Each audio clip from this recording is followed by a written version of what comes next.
Hello, and welcome to the Boston Office 365 user group. My name is Bill Gunning. I work for the Commonwealth of Massachusetts in the Executive Office of Technology Services and Security. I am a technical lead in the Customer Success Department. And Dimitri works for Turn Digital, and he's currently not here today.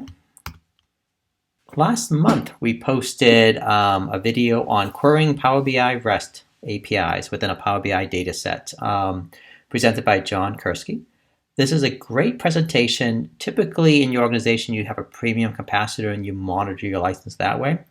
When you're using Power BI Pro licensing, John shows you how to use the API to kind of find all your workspaces that are using a Pro license and to do some metrics on it. So it's a great presentation. Please check out our YouTube channel and like us and subscribe to the channel. All right, and a huge thank you to Turn Digital, a platinum sponsor who supports the user group and provides the food and the pizza. And if you have an opportunity to come in person to the Microsoft Center in Burlington, please feel free to do so in one of our upcoming meetings. Not only do we have social time where we have pizza and food, we tend to go out afterwards as well for a drink. And without further ado, Viva Insights, Measuring Culture for Organizational Impact, presented by Patrick Keating. Take it away, Patrick. Okay, cool. So everybody can see my screen. I thank you all for being here. It's really great to be with us. But I should stand over here since folks probably can't hear me if I step away. So I'm sorry if I stepped away too far and you couldn't hear me, folks. Thanks to everybody online and thanks to everybody here in person. I'm thrilled to be with you tonight. My name is Patrick Keating, and we're gonna talk about well-being, engagement, really kind of what's going on in the workplace and how Viva Insights can be a tool to help us ourselves, our managers, and our organization do a better job of knowing the current state and opportunities to improve engagement and productivity. So I hope you'll find this interesting. I think at the start, let's just take a moment to kind of breathe and catch our breath. It's been a long day. You guys who are here in person just fought 95 traffic. So just take a moment for yourself to kind of get into it and get things started. I'm going to have some quotes as we go along. And I usually walk around the room and I'm like all over the place, but I'm going to try and stay still so everybody can hear me. This is a quote from one of my mentors, the founding CEO of the company that I work for, Avnod Mitchell. Mitch said, hey, you're a salesperson, but you've got to get out there. You've got to keep learning, keep growing. And so taking opportunities like the opportunity that I have tonight are, definitely in keeping with his great guidance. And if you haven't been up on in front of a group or given this kind of facilitation a try, I just want to encourage you to do so. So a little bit about me. So yeah, it's a handsome lad on the left there. So anyone that knows me knows I'm passionate about folks with disabilities, and I'm often an advocate. Growing up, I was legally blind thanks to congenital cataracts, but we live in a great city here in Boston, great medicine, great support for the community, and I was very fortunate to regain vision in one eye. So I was able to drive myself tonight, of course. Not able to win at tennis, but that's okay. We're doing fine. I do events like this, again, in keeping with Mitch's guidance, the guidance from my mentor, and became pretty well known for the CIE motion, the Microsoft CIE motion, and was flown out to Redmond to be in a video for Microsoft about it. Love to learn. I'm always learning something new, and so this was me with some of the members of the Toyota family when I was in Japan as part of my MBA program. And then finally, I'm very lucky to be a dad. I've got two boys, one of which is 13 and quite a bit taller than me. They're big athletes, and every night when I go home, it's like a scene from the movie Roadhouse, just trying to keep the peace, but it's all good.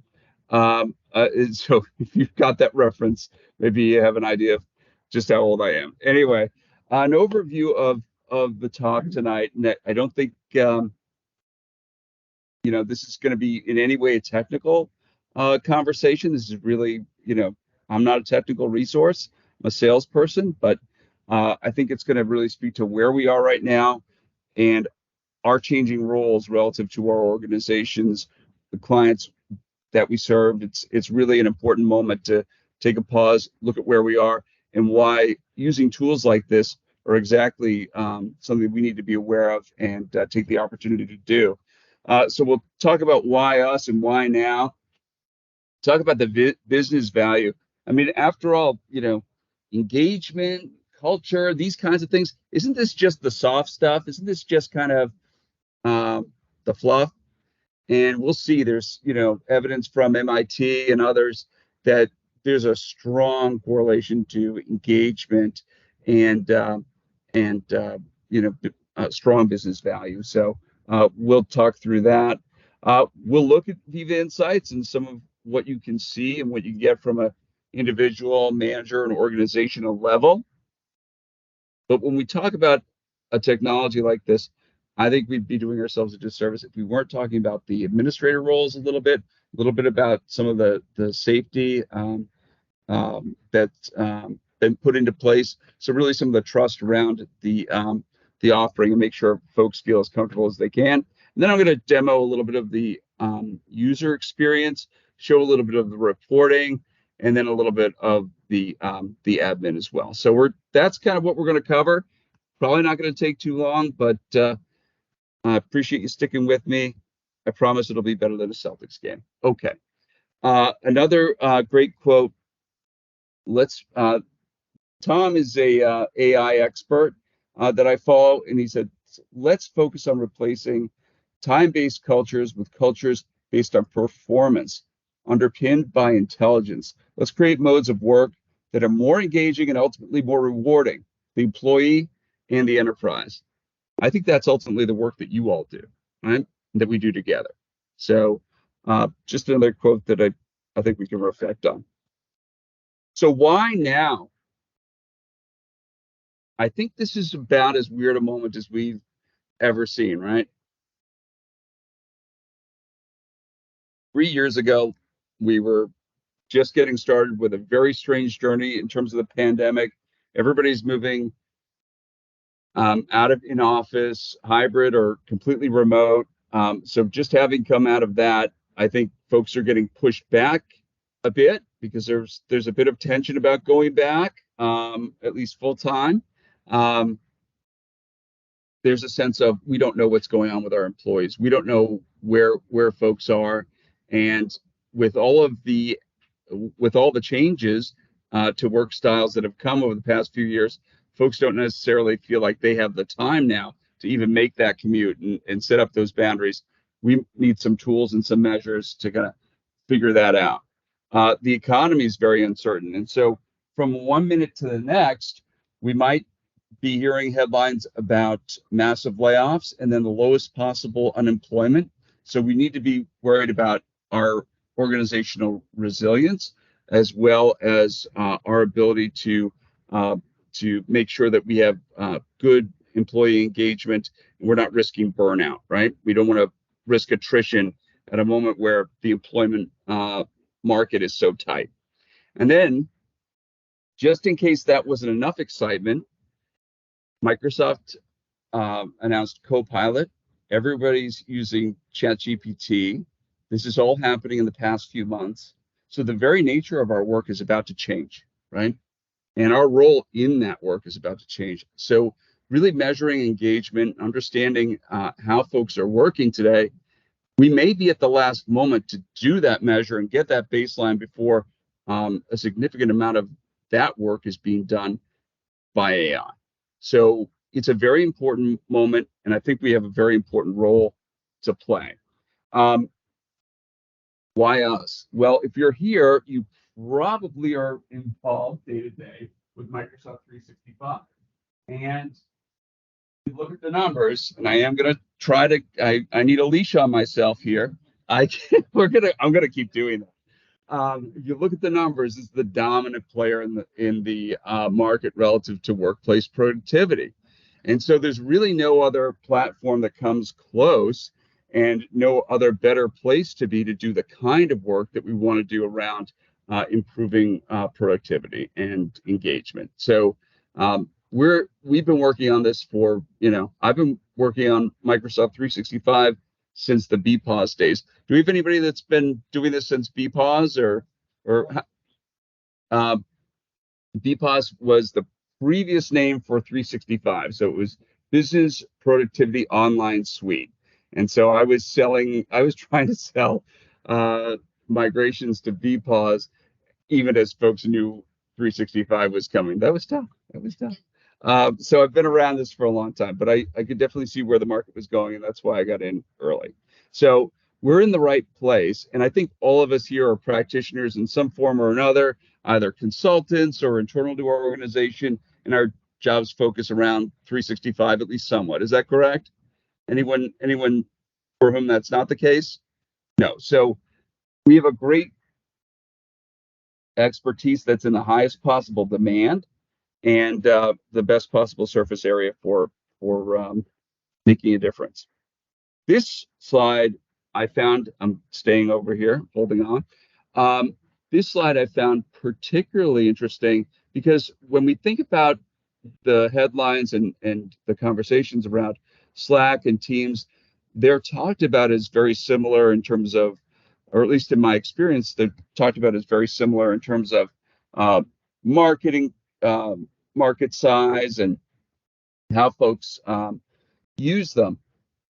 I was shocked to see, this is, I believe this is in the millions in terms of daily active users. Teams is dominating, even Slack, beating Slack at its own game. I kind of wish Slack had been willing to be acquired by Microsoft. It might have made this a whole lot less confusing for folks, but nonetheless, um, clearly a dominant position relative to modern workplace in this kind of collaboration. So your expertise is critical for the new way of working that we're in. So why us? Again, dominant market position. Um, no one knows that there's no better platform for modern workplace innovation. You all have that expertise in 365, and now that the platform's growing into these areas like Viva Insights and the broader Viva platform, there's really no one that's better positioned to engage with these offerings. And then it's going to, I think, transform our role within the organization or with our clients. Um, if you look back,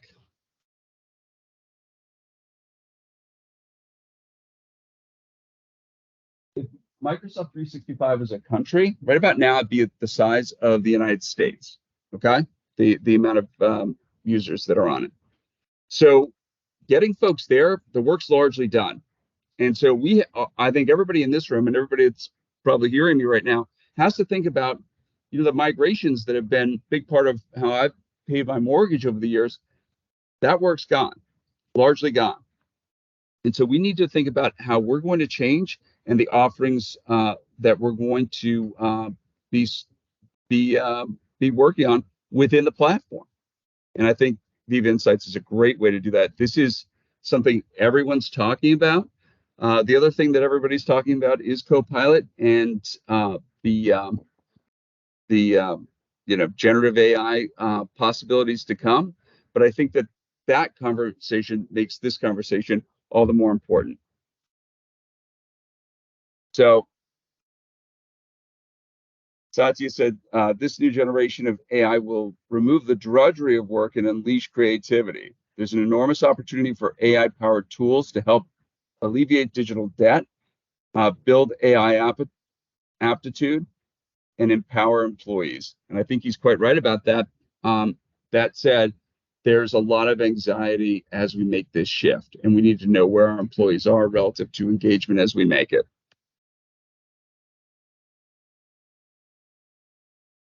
Okay. So MIT reported that the organizations that were in the top quadrile for top 25 for engagement had 25% greater profit compared to the competition, 2 times the innovation. They defined innovation as percent of revenue coming from products released in the past couple of years, okay? And then double the satisfaction relative to NPS score. So let's pause and think about this. Like, this isn't the fluffy stuff. There's real value in this. This is how businesses measure themselves. And then from the Microsoft uh, Workplace Index, the annual report that Microsoft does, the one that just came out, this seems high to me. But they said for every percentage increase in engagement measured, there was a greater than $46,000 difference in market cap per employee. That's massive. So even if it's half that, it's a very big deal, and it really doesn't cost us much, if anything, to increase that engagement if we use the right tools. So, as Microsoft put it in the report, productivity times engagement equals performance. And if we really want a high performance culture, we've got to make sure that we emphasize both. There's another quote. This is one of my favorite quotes, actually, from an HBS article. Clayton Christensen, no longer with us, but he had a great quote. Management is one of the most noble professions if it's practiced well. And I think that this is a tool set that really helps businesses practice it much better. Okay, so what in the world is Viva Insights? Does anybody know? Anybody want to try to talk through what Viva Insights is? I can describe it. It's a tool for giving employees, managers, organizations real-time insights into working smarter and staying focused, basically just doing better within their role and improving their well-being as they go.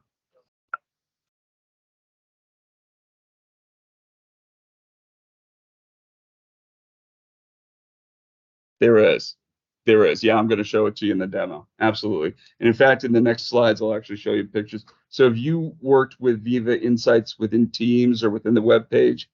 Not yet, sounds like. Okay.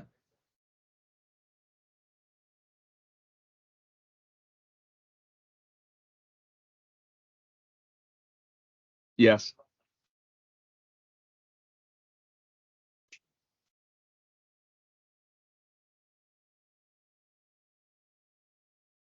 Mm-hmm.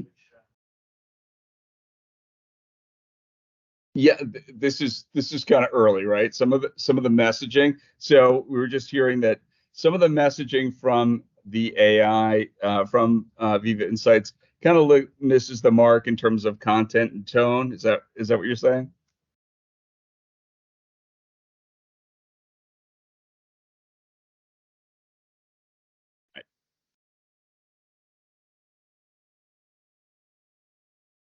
Okay. Okay, gotcha. So it's given some irrelevant info. Okay, gotcha. Okay, good to know. So it's not perfect. We definitely can agree on that. But it will help you to kind of stay on track, give you gentle nudges. One of the things that was useful to me was an email that came in and said you don't have any focus time. And I think we all do this, right? I don't mean to be hidden from anyone. I'm just trying to stay with us. So forgive me. But one of the things I think we're all guilty of, or many of us are, is over the course of the pandemic, there was this anxiety about being productive and seeming productive. And so what I think largely is happening is folks are going back to back with meetings, and there's no commute, there's no time to kind of breathe, right? And that's what it's prompting. So it prompted me to have some focus time. And I've definitely taken more of that lately, and it's been really helpful. So Viva Insights is part of the broader suite. One of the so I won't go through the whole suite, needless to say, but there are two, and one isn't even listed here yet because it's relatively new. It's called Glint, and Glint was an acquisition by Microsoft as part of the LinkedIn acquisition, and it is a tool for overall organizational sentiment.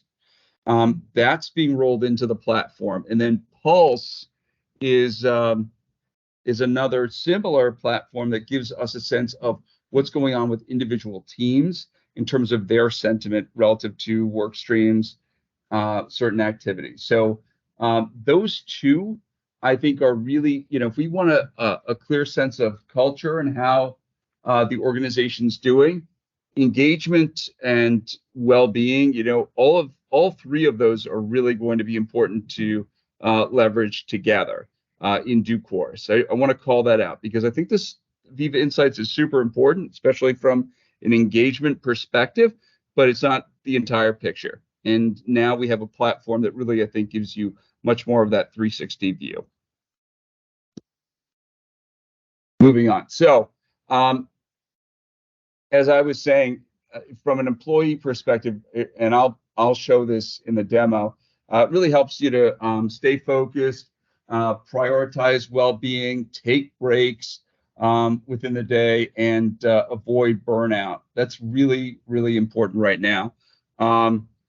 And as you were saying, I've got a screenshot in here from one of the, I have to step over, sorry, folks. Some of the messages that you get in, it comes into your inbox. So many of us are still tied to the, to Outlook, that it's important for these messages to come there as well. And so they do. From a management perspective, you can see team level insights. And one of the most important insights is there's this correlation between the amount of one-on-one time that an employee has and their likelihood to leave the organization. So the one-on-one time with their manager, that coaching time. So you can kind of make sure as a manager that you're engaging well. You're not seeing anything that individual to an employee, but you're seeing your trends across your team. So that's really important. So definitely help them to build better habits, and also recognizing trends relative to engagement, so that you can do a better job of making sure that folks are motivated and but also not burning themselves out. It's an important balance that managers have to figure out. It's why I'm not a manager. It's not easy. And then from an organizational level, you can look for leading indicators relative to well-being, engagement, effectiveness, burnout risk. When I was talking to one of the largest insurance companies in the Northeast, they said we want, one of their priorities for last year was, we want employees to feel that they are at a world-class organization and feel proud to come to work every day, excited to come to work every day. And that was because they were losing people to attrition left and right. And it was a serious concern given how the tightening of the market. So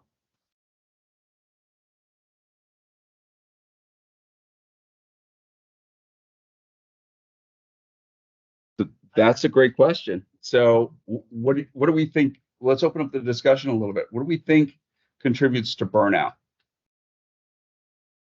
Long hours. That's a great one. Thank you. Too many meetings. Exactly. Multiple people having the same task. Is that what you mean? Oh, okay. Okay. An overload of work. Yeah. Yeah. That sounds right. Okay. Other thoughts? Those are good. So the platform can't address everything, but it's certainly, we're hearing some of this. And by the way, if folks are chiming in on the chat, just know I can't see that. But Bill, if you keep an eye out, I don't want to miss anyone's comments or questions as we kind of go through here. Okay, so these are all good thoughts, and much of what we're sharing If this wants to go.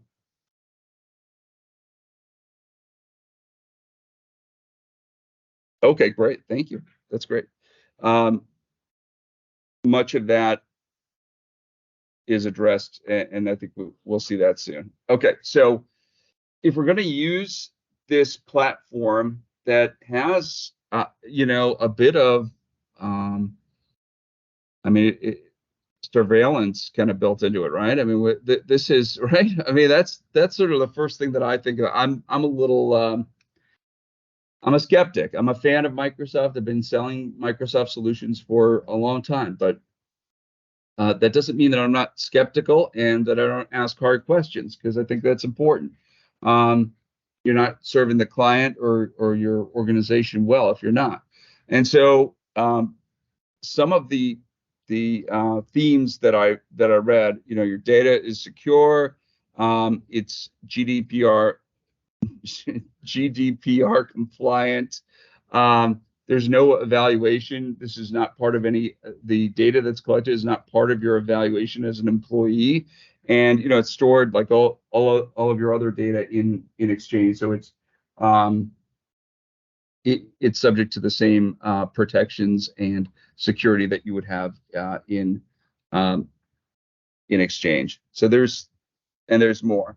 They have 4 principles that they go by. One, as a Viva user, only you can see your data. And these are straight from Microsoft. Data's stored in Exchange, which we largely trust, I believe. You can opt out at any time. I think that's really important. As an employee, you can opt out of this service. And then finally, personal insights in Viva shows no personally identifiable data info to coworkers beyond what they could see in Outlook and Teams. Very important. The different kinds of insights, beyond what you get, as an individual, the Teams insights for managers to kind of understand the habits of employees, organizational insights. You want to understand the vast spectrum of employee engagement and well-being. Folks have access to that level of data, and then advanced insights where you can drill in and look for opportunities for process or organizational improvement. And these are all I want to highlight in a second. Some of the privacy. There's various admin roles. I won't go through them each one, but you can see that with these 4 different levels, we use least permissions and only give permissions that are absolutely needed by role. Okay, go ahead.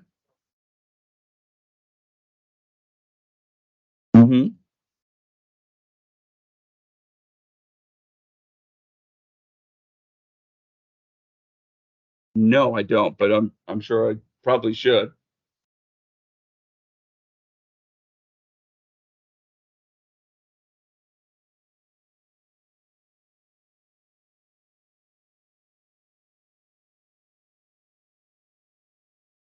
I mean, honestly, it doesn't make any sense to me. Mhm.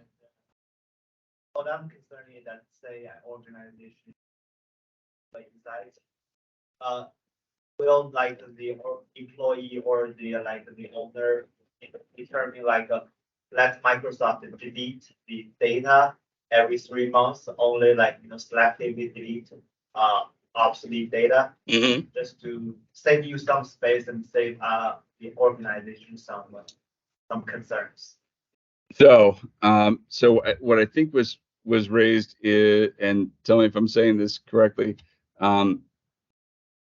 there was talk of an overall policy of data removal from, like, let's say, chats or things like that. Okay. Over the course of a period of time, being perhaps a couple of months, right? So don't I don't know. I can't speak to the conversation that you were referring to. I can say that there are compliance rules that might prevent folks from deleting data that quickly. Folks in the financial services industry have to there can be investigations that go back years relative to insider trading. So there, as an example, so we need to be cognizant. But to kind of the opposite of your point, we also need to be thinking about those organizations, and sadly, there are many that don't have policies relative to data and keep everything, which I have seen, and that is very scary because that really increases the surface area of risk from a legal perspective, security perspective. So I think we need to make sure as we guide our internal organization, as well as if you're consultant clients, what are the regulations that really should be driving your policies relative to that retention, and let that be the guide. But yeah, I think that keeping things longer than you should, it's a bad idea, and I think that was kind of the crux of what they were trying to get to. Go ahead, Mike. I can speak a little bit to that. I bet you could.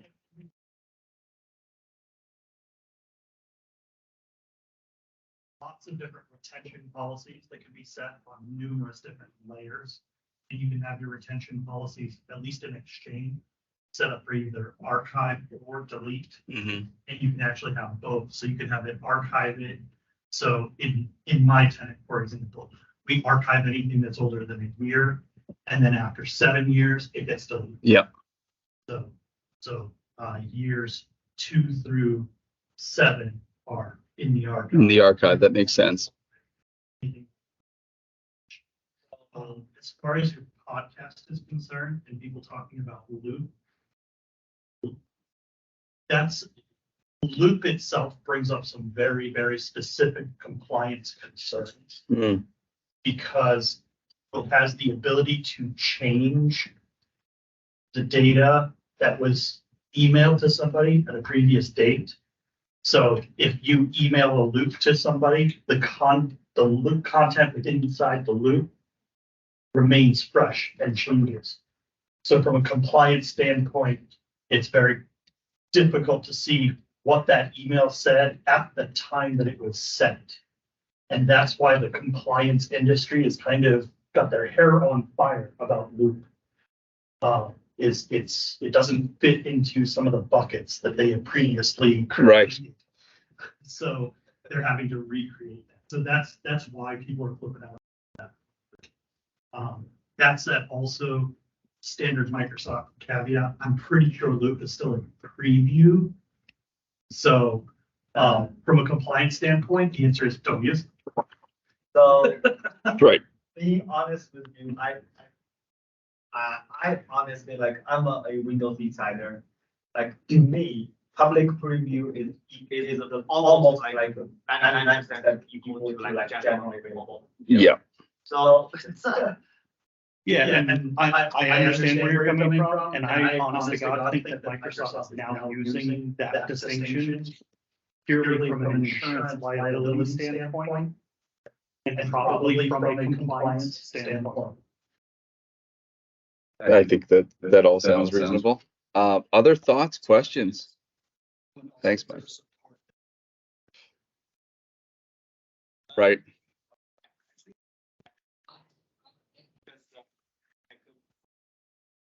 I use a lot of ideas code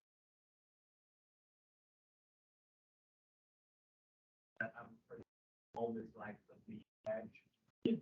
But I mean, like for preview products, doesn't matter what products, I can directly email somebody and say, hey, modify this, or I have feedback on this.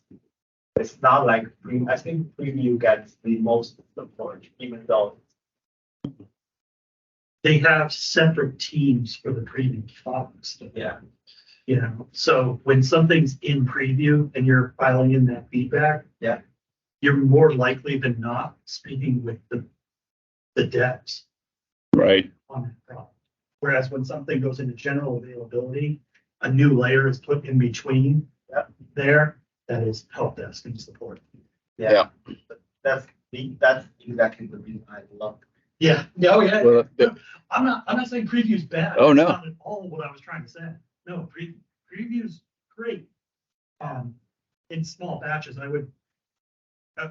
personally, for my own sanity, would not use it as much as you do because then when one thing goes wrong, I can't figure out which thing it is because there's so much that could be, but that's just personal preference, you know? Yeah. So, yeah, no, the fact that they're allowing more visibility in the preview, I think is great.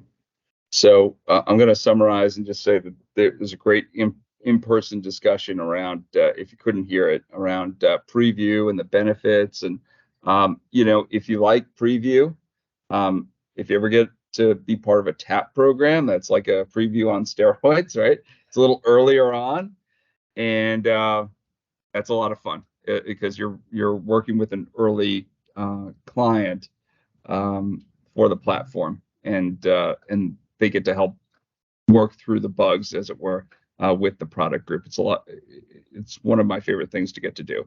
And the first time I got to do that was with BizTalk 2006 R2. So there you go. Back when I had a full head of hair. Okay. So it's been a while. Yeah.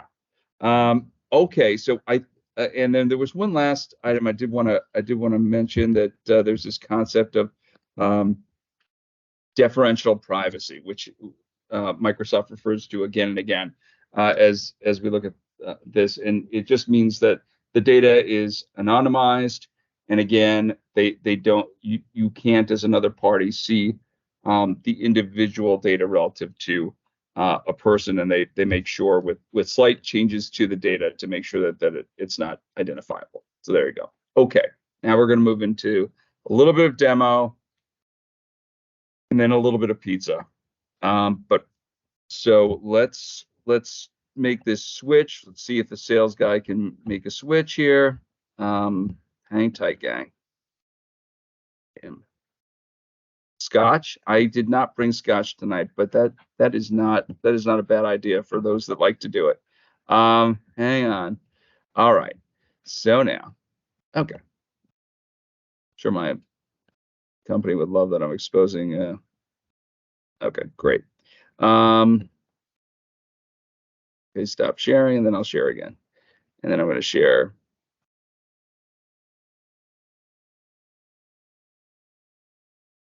Here we go. Okay.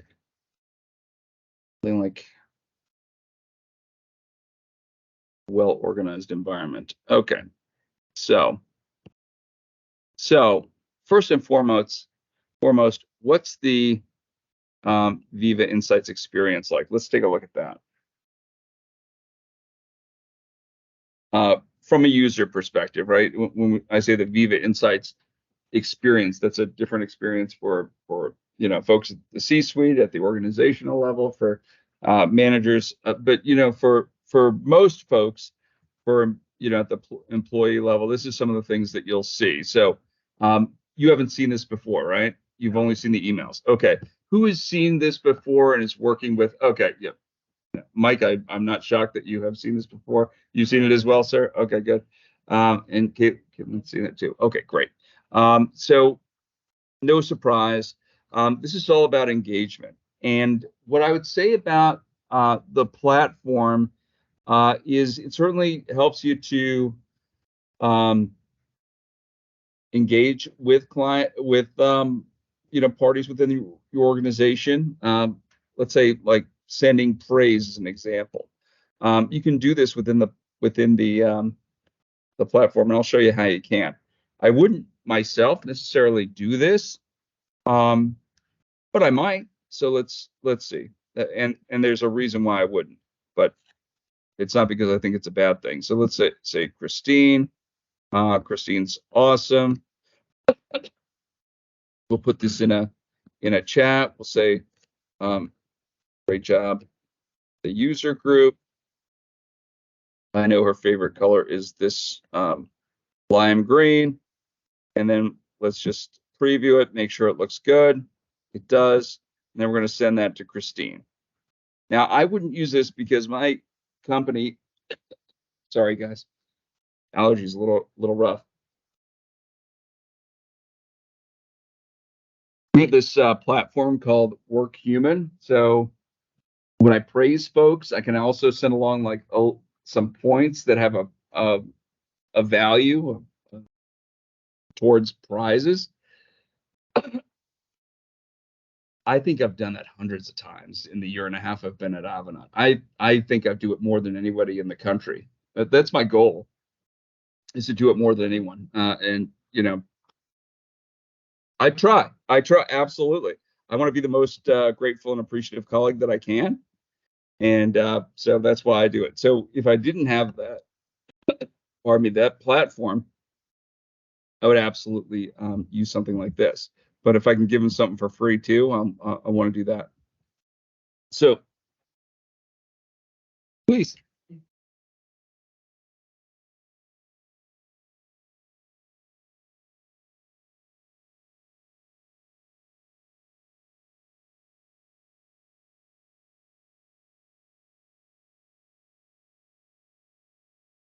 So I think that might be an option that you could you could do that. I think that might be something that you might want to share in the context of an LMS. So that might be in like Viva Learn as an example, where you might point them to that. But absolutely, there's ways within the platform to share that info. Absolutely. So you can see your praise history there, and you could send more. Here's something that I do, and this is why I know that I've sent that many, because I look at how many of those work human things that I said. I have before Viva Insights had this, or at least I was aware of it. I had a reminder every Friday morning to think about the folks in my organization that have been helpful to me, and to reach out and give them an award or give them that praise on that platform. And almost like it was right out of my head, you can schedule your own cadence for remembering to recognize folks. And believe me, people love that. And so every week I am appreciating as a salesperson. I mean, I'm not like the great folks in this room. You all probably know 365 a heck of a lot better than I do. I rely on folks like yourselves to be successful, and I want to be appropriately grateful to those folks. So I'm always, striving to do that, and others, the admins, the folks that process stuff. I mean, there's a lot of work to get those things.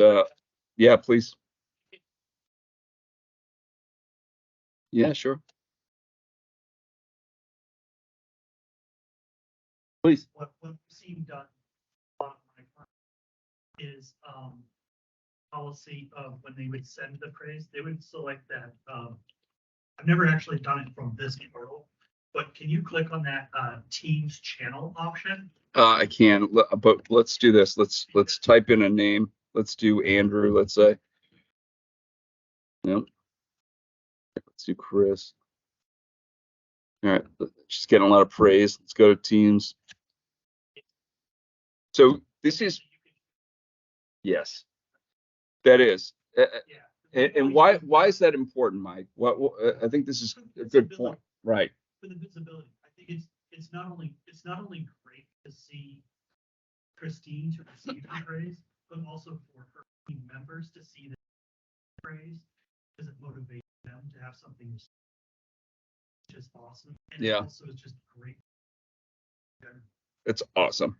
So you can't, and to my knowledge, you can't do that with work human.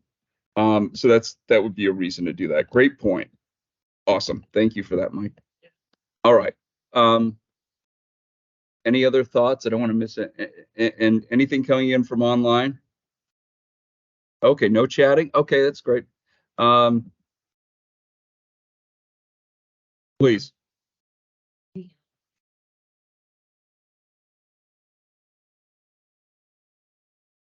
Let's take note of that. I don't know the answer to that question, but that is something that would be interesting. I will say that there are analytics that you can look at from an organizational or team's perspective. I don't know if praise specifically. I mean, I would imagine that you could. I'll show some of what that reporting looks like. I don't know that I'll be able to find praise because I'm not that adept at it yet. I'm still learning, but we'll find out for you. Whomever's asked that question, we're going to follow up with you, and we'll have that answer to you within 24 hours, unless someone here already knows the answer.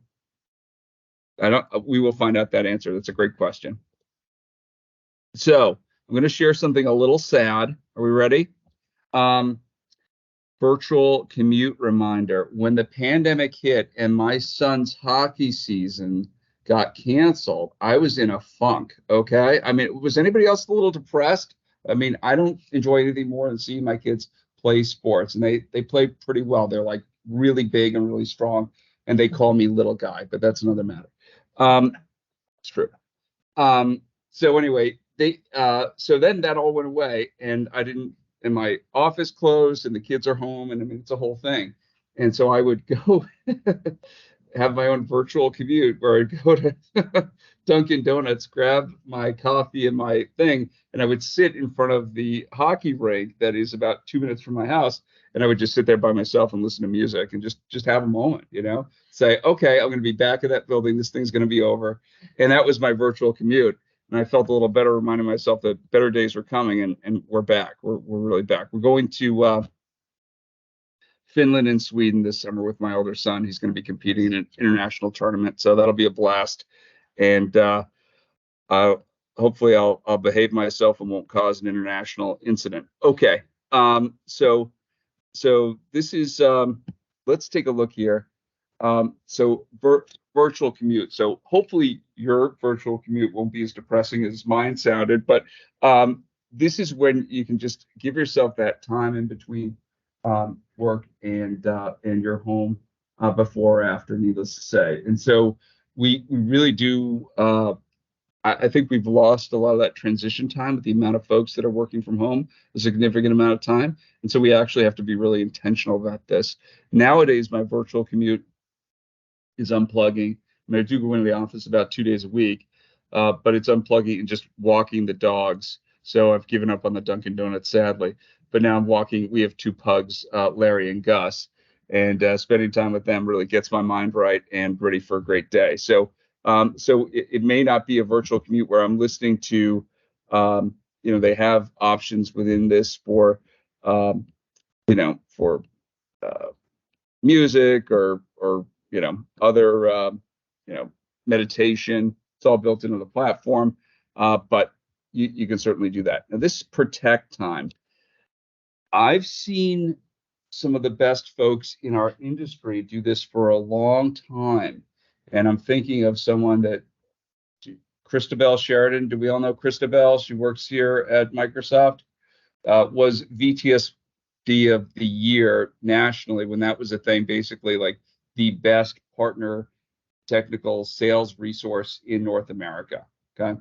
I mean, really top of the heap. And Christabel would do this protect time thing because she's very good at spending time, having focused time to herself, and really developing some deep presentation work, and thinking deeply about what's going on in the industry. So you can configure some quiet time where you're not interrupted, and it's a similar module, right? So this we actually giving yourself a lunch hour. I think one of my big fears about employee experience and what I was contributing to as I worked on Microsoft 365 when I first started in my career, back in 2006, roughly. There was this phrase we would hear: always on, always connected. Remember this phrase? Always on, always connected, right? And now, and that was even coming from Microsoft, I'm sorry to say. Now we have tools that are saying disconnect, and they're part of the productivity suite. I think that's really important. It's a great maturation of the tool set, and ethically and morally, I feel a lot better about delivering these capabilities. Right? And digital tools. And they have to, because we listen to digital tools more than we listen to each other, I think. Yes. I just love the energy. I do too. Please.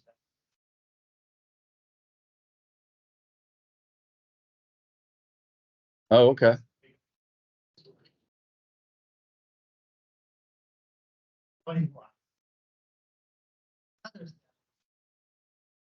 And like relocate.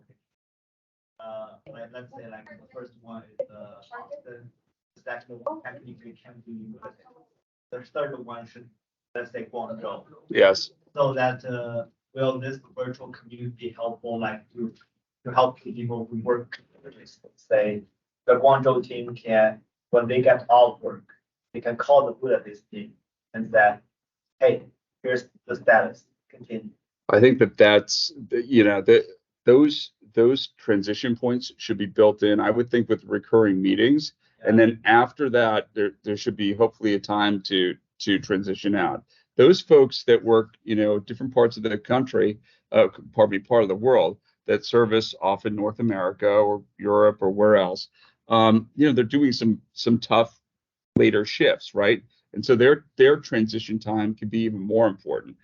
This is, you know, someone speaking. My dad was a overnight shift worker, worked 11 to 7 as a machinist on the railroad. So those transition times weren't always the easiest, let's just say. And you know, he was in his younger days a Golden Gloves boxer from Southie. Still carried some of that energy as a dad. So anyway, yes, definitely that transition time is important, and I don't think that an employee's virtual commute should be necessarily interrupted by that transition. It's really important. Another thing that they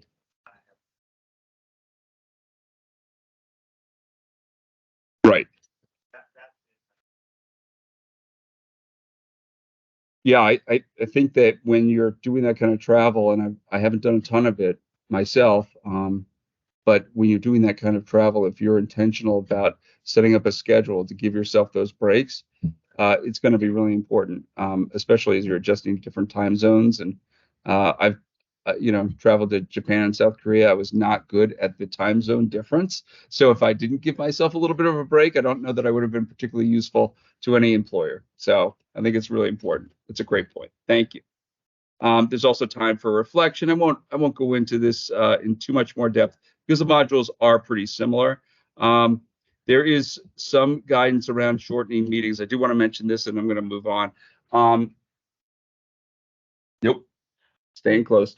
I have I have a client that is doing such a good job with this. They start all of our half-hour meetings at, like, let's say 3:35 to 4. Really great. Just giving us a break, those of us that find ourselves in many back-to-back meetings, and then 10 minutes for those hour meetings. This is from a company that is not doing some other things particularly well, and we're helping them through those challenges. But it's really great to see that. I think it's a signal, even an unconscious signal, that we are caring about our colleagues. We want to see them get the break that they need in the workday. So I'll pause there. That's a little bit of what this looks like.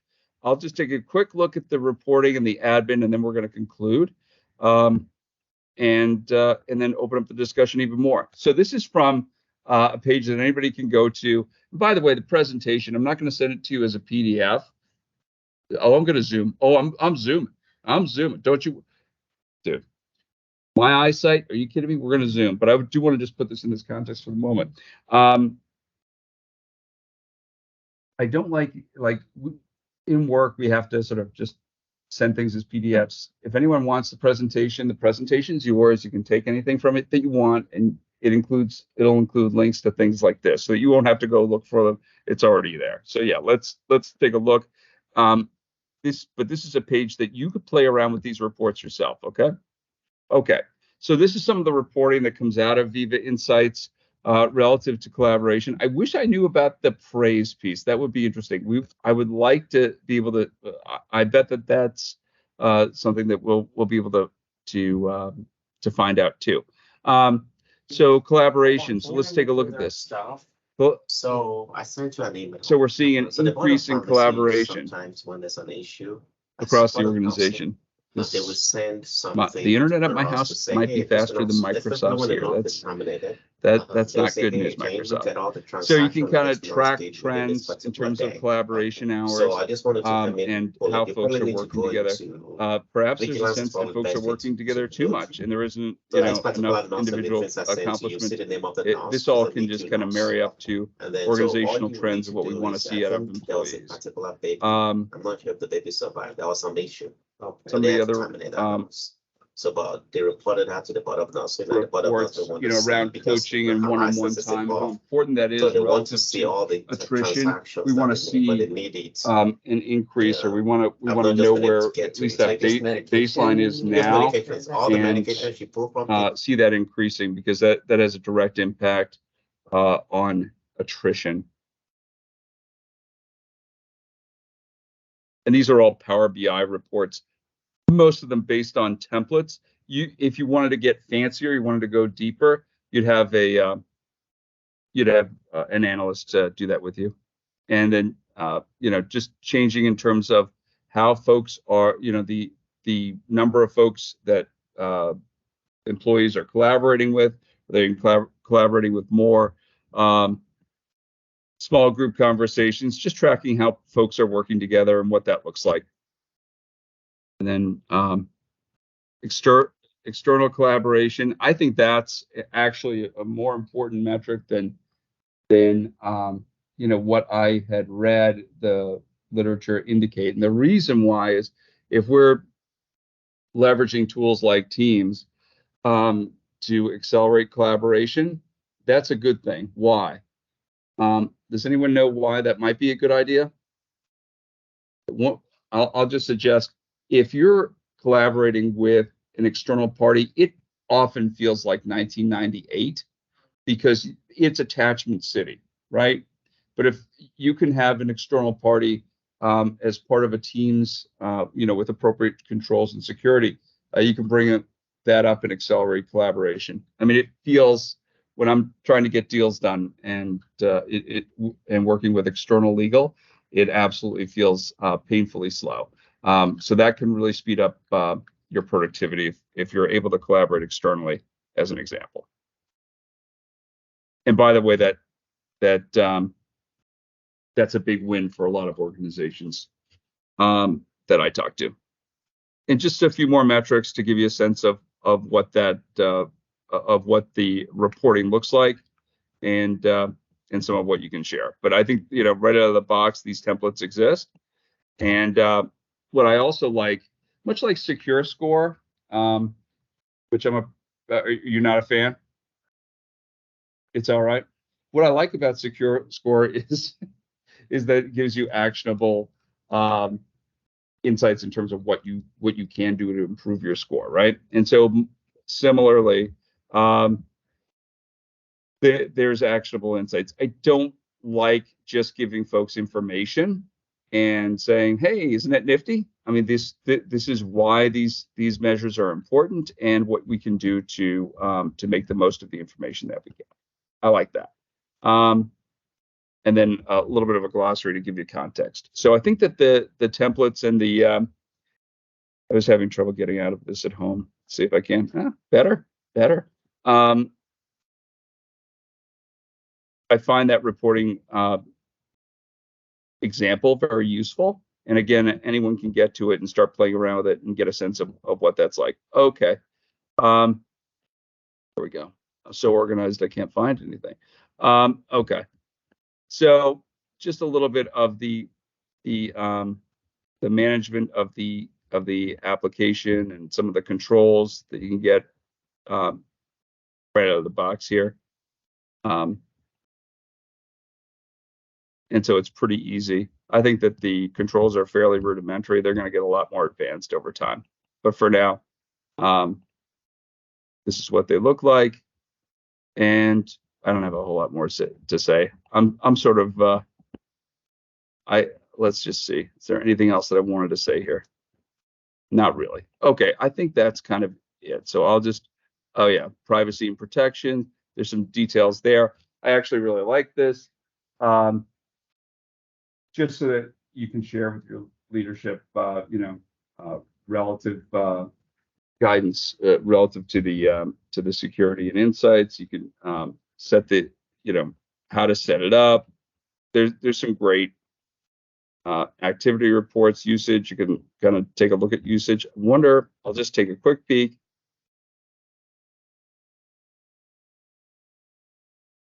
There's not a lot of data in here because okay, yeah.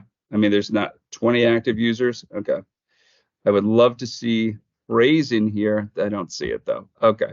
I will find out that answer, but this is kind of, and I think this is kind of important to see. I wasn't really going to show this, but I think it's actually useful. You can see that folks are active. You can see the kinds of activities that they're involved in, but you're not seeing any individual info here. So I think that's important to know. Okay, I'll pause there. I think that's all I really wanted to show. I want to thank everybody for having me. I did want to get back to my presentation for 2 seconds and end with a quote that I saw this week that I thought was particularly powerful, coming from somebody that I think a lot of us in this business look up to or grew up looking up to. Let's get back to this. And that was awesome. I really know how to use this technology, folks. There we go. Okay. And so it's a quote from Bill Gates, talking about some of the regrets he's had in life, which is a really interesting interview, very recent. You're not a slacker if you cut yourself some slack. So I would just say he's talked a lot about some regrets in terms of personal relationships. No one's more successful than Bill Gates, right? But using these tools and taking the time for yourself, something that I definitely encourage, and taking that time to transition and connect with the folks that you're working for, be it yourself or family or whatever. It's super important, and as important as any work that you do. So thanks so much for making the time, and delighted to continue the conversation over pizza here in person and online as well. Thanks, everybody. Thank you, Patrick. That was a great presentation. We're going to be uploading this presentation to our YouTube channel, so please visit us online at Boston Office 365 User Group. Next month, June, the third Thursday of every month we meet, so June 15th, using Microsoft Stream migration tool to move to modern Stream with Karen. And then in July, we're going to have Harnessing the Power of OpenAI Inside Power Virtual Agents with Matt. In August, we're still working on to be determined. And then in September, we're going to have the Understanding Decision Fatigue, User Experience in SharePoint with Rachel.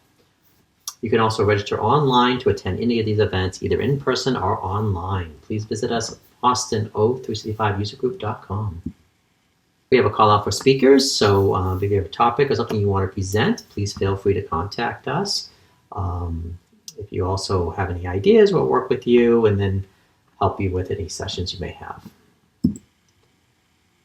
Upcoming community events. The upcoming events, we have a European Collaboration Summit in Germany. EdCon is in Washington on June 12th to 16th. Microsoft Inspired Partner Conference is in July. It's a virtual conference. And 365 EdCon is coming in Seattle in August. Microsoft Power Platforms will be in Las Vegas this year in October. And then EdCon is also in Chicago on October. And Microsoft Ignite, the next one will be in November.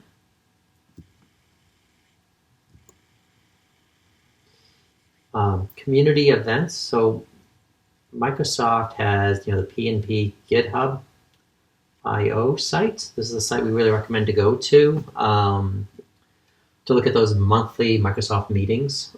They're really worth it. These times are in Eastern time. If you go to the website, you'll see them in Pacific time. Additional events. It's Women IT Pros, Power Addict, and Power Hour.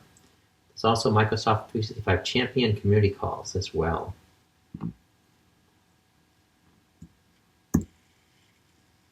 we have a list of related user groups from Rhode Island to Granite State.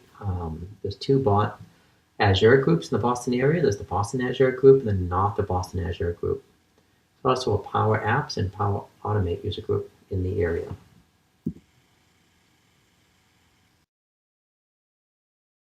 Okay, any problems or tips? This is when we open the room up. If you have any questions, I can repeat them.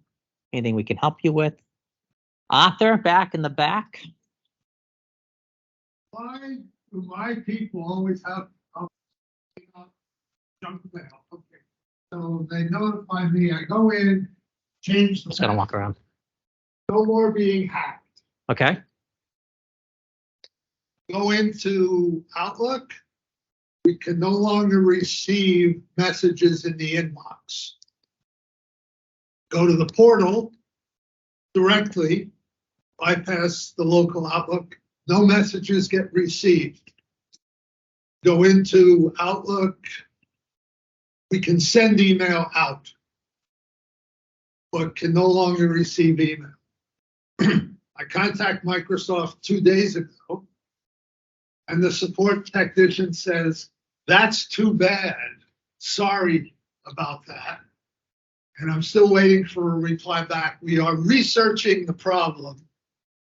We don't know how to let you see messages in the inbox. Does anybody have an idea of how the user, go ahead. So the very first thing I would do is message trace. So you could do that through the Exchange portal. And what that will do is tell you whether or not the server is receiving those messages or not. Okay. What, at my admin? In the Exchange admin portal. Your Exchange admins can help you with that. Unless you're the admin of your tenant. You're your Exchange admin. It's at, yeah. It's at 360. Yeah. It's at the 360. Yep. Yeah. So that'll tell you that. The other thing you want to look for is frequently when accounts get breached, one of the first things that is done is they add inbox rules. Go into the inbox rules for that account and check to see for anything that says move all messages from maybe any message that arrives and move it into a different folder or forward it to a different account or anything of that nature. And they've gotten really creative with how they'll set up those rules because it's a constant game of cat and mouse. So and sometimes there's a forward setting. Microsoft has a bunch of security settings that detect and specifically look for rules that forward mail outside of the mailbox. So now with the most recent breaches that I've seen, they're setting up rules that move them inside the mailbox, but to like a hidden folder that most people don't know about. So it's technically working and it's receiving and passes all the diagnostic tests, but the user still doesn't see anything in the inbox. So take a look at the inbox rules and go to look for anything. Look for anything fishy in there. But again, if you do a message trace first, the message, and then you send from outside, then do a search for the message that you sent from outside, So I know that a message was sent to this box from arthur@gmail.com. Right. You could do a search on that email and see whether it'll tell you whether or not it was received or not. And that'll tell you if it's at the server level or at the mailbox level.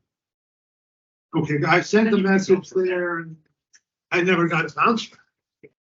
Yeah, so if you're not getting a bounce, then that means that it got through the server and it's probably something at the mailbox level. So that would lead me to point to those inbox rules.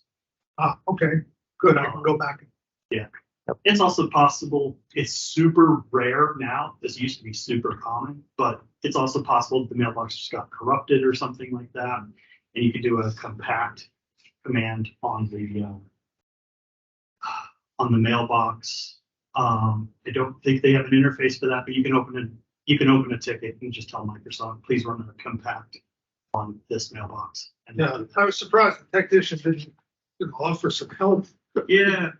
Yeah. It's definitely not the attitude we would typically want to see from Microsoft technicians. So that's Okay. not helpful. Any other questions in the room or anything? Okay, thanks. Yeah. I'm just walking around to the mic. It's closer. Yeah. You guys any questions or tips or anything? I'd like to give a huge thank you to Turn Digital for being our premier platinum sponsor. They provide the food and all the little things the user group needs. We really appreciate it. And thank you very much for joining us today.